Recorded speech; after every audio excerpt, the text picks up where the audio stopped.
Ciao a tutti, oggi vi proporrò un dolce tipico lombardo che viene preparato sempre per festeggiare il 1° e il 2 novembre. Si tratta del pan dei morti, dei biscottoni speziati ricchi di frutta secca, morbidissimi e buonissimi, oltre ad essere semplicissimi da preparare.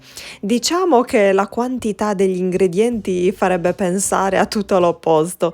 Invece, fra poco cambierete idea, vi mostrerò tutto il procedimento e vedrete quanto sono facili.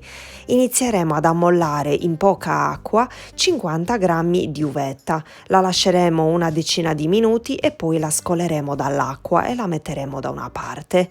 In un'altra ciotola pesiamo 30 grammi di nocciole e 30 grammi di mandorle e le tritiamo grossolanamente, o a mano o con l'aiuto di un mixer a bassa velocità, nel mio caso il Bimby. Eccoli qui, vedete i pezzetti dovranno essere proprio di queste dimensioni. Sempre dentro la ciotola in modo grossolano sminuzziamo 60 grammi di fichi secchi e ora aggiungiamo anche l'uvetta. Riduciamo a farina 130 grammi di savoiardi e 40 grammi di amaretti e li versiamo nella ciotola. Setacciamo 20 grammi di cacao amaro in polvere, 90 grammi di farina di tipo 00,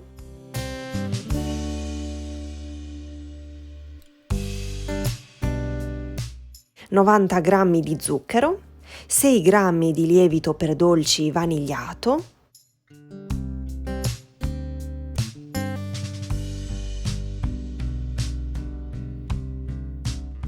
un cucchiaino della cosiddetta la saporita, che è un mix di spezie a base di cannella, noce moscata, eccetera.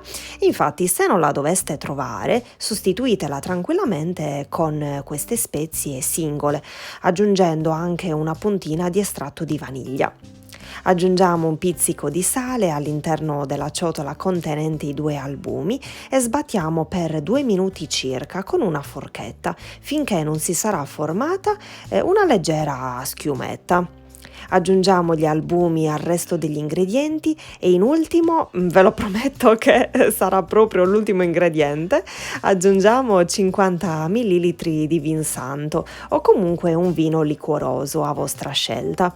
E dopo questa lunghissima sfilza di ingredienti possiamo finalmente impastare con le mani, prima all'interno della ciotola e successivamente sulla spianatoia. Se necessita aggiungete un po' di farina per non far appiccicare il panetto.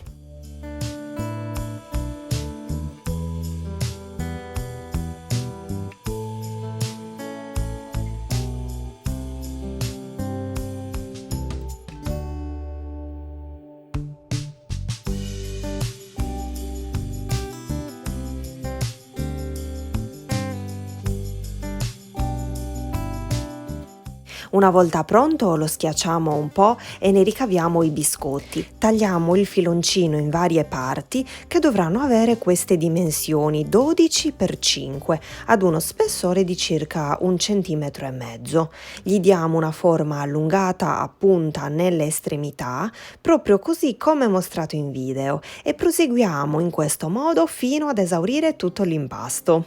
Con queste dosi dovrebbero uscire fuori 7-8 biscottoni. Una volta terminati tutti, li posizioniamo sopra un foglio di carta da forno sulla leccarda del forno, ovviamente distanziati fra loro. Accendiamo il forno a 180 gradi e quando si sarà preriscaldato per bene li inforneremo per 20-25 minuti. A fine cottura, una volta che si saranno intiepiditi, potrete aggiungere un po' di zucchero a velo sopra. Ma non potete immaginare il buon profumo speziato che hanno rilasciato in tutta la casa. L'hanno profumata davvero di autunno. Sapete cosa mi hanno ricordato? Le mitiche pavassinas de Saba che vi proposi qualche anno fa. Questi pan dei morti non hanno la sapa al loro interno, quindi il mosto dell'uva cotto, però sia il gusto e sia il profumo si avvicina tantissimo.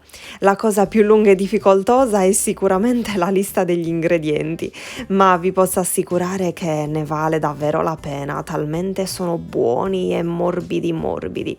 Spero tanto che questa ricetta per la festività di Ognissanti vi sia piaciuta, vi abbraccio forte e vi rimando ai prossimi video. Ciao!